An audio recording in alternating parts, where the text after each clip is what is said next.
Oh, it was back in 79, 80, somewhere around in there. I was a student at Duke University, and the Episcopal Church was roiled in a controversy.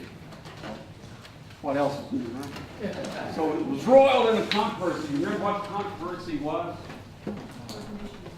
Ordination of women. Right. Yeah, we got it. Everybody was really upset. 1976, that was the irregular ordination down in Philadelphia. 1979 was the convention where the Episcopal Church was going to make a decision. Should women be able to wear stoles like this or straight, or just wear them across the shoulder and be deacons or deaconesses? And of course, the Episcopal Church made a decision for women to be allowed in all levels of ministry. But being a student at that time, I thought, well, this is a good time to give this a little deeper attention. I was taking a course in 19th and 20th century Roman Catholic theology, and I thought, I'll do my major paper on the Roman Catholic Church and women in orders. I did some research, and there's this group of eminent scholars in the Roman Church called the Congregation for the Sacred Deposit of Faith, and they wrote the definitive paper on why women should not be priests. In one of their arguments, they continually cited who else? Thomas Aquinas. And what else but the Summa Theologica, the sum of all theology. Because, hey, if it's the sum of all theology, it has to be right. But again, we were at that time when feminism was reaching its apex. So they wanted to be real careful and not to sound too misogynistic. And they'd start off with Thomas's argument, and then they'd go ... Toss in an ellipsis. Well, what's that about? So I dig out the Summa, and I read where it picks up from the ... It was right here where we heard in Scripture this morning. Women can't be priests. Here's their argument in a nutshell. Simply because it was through women that sin entered the world. Yeah, you women. You women, you did it. And how can you be priests, you know? You let sin into... Oh, Lord. Sometimes religion drives me nuts.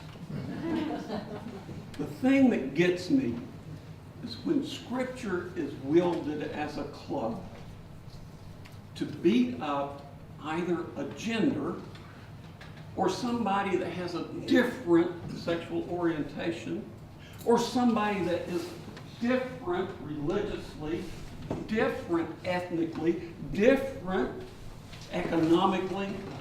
Scripture becomes perverted. That's a perversion of this Scripture. The real story, you want to hear the real story? According to me. Let me be clear about that. Here it is in a nutshell. Guys, we were too stupid to sin. Somebody got it. We were too stupid to sin. Women, according to this story, had the ability to wake up. We, guys, we just want to be squirrels. Nothing more than squirrels. We want to be asleep because if we don't wake up, we're driven solely by instinct. So we're squirrels, or we're deer out there that munch the shrubbery and the tulips that'll be coming up soon. We think that's evil. Deer don't care. They think it's tasty. Because they don't have any sense of morality. They're asleep.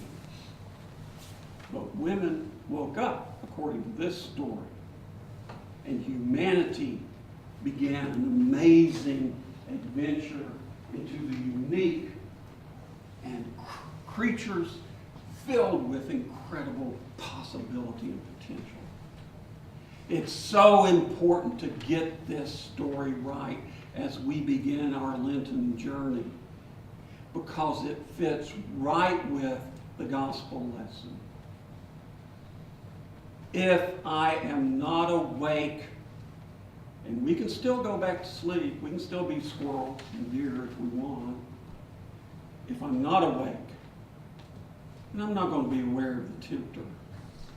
And here's something for you, a little bit different than you've probably heard on the first Sunday in Lent. It's time to call the tempter out. That's what Jesus is doing out in the wilderness in this story. He's calling out the tempter, teasing the tempter out. He's not eating anything for 40 days. Of course he's hungry. Well, if you're really this wonderful Son of God thing, well, you got a stone there, make it bread. Well, if you're really the Son of God, then jump off the mountainside. The angels will catch you. If you're really the Son of God, well, look at all this. I'll give you all this. He's under an assault by temptation. He becomes aware and conscious of what those temptations are that will face him as he begins his journey towards the cross. Our work in Lent is to call out the tempter. We do that through denial of things, giving things up. That's the traditional way. And understanding what is it that's pulling me away from the path?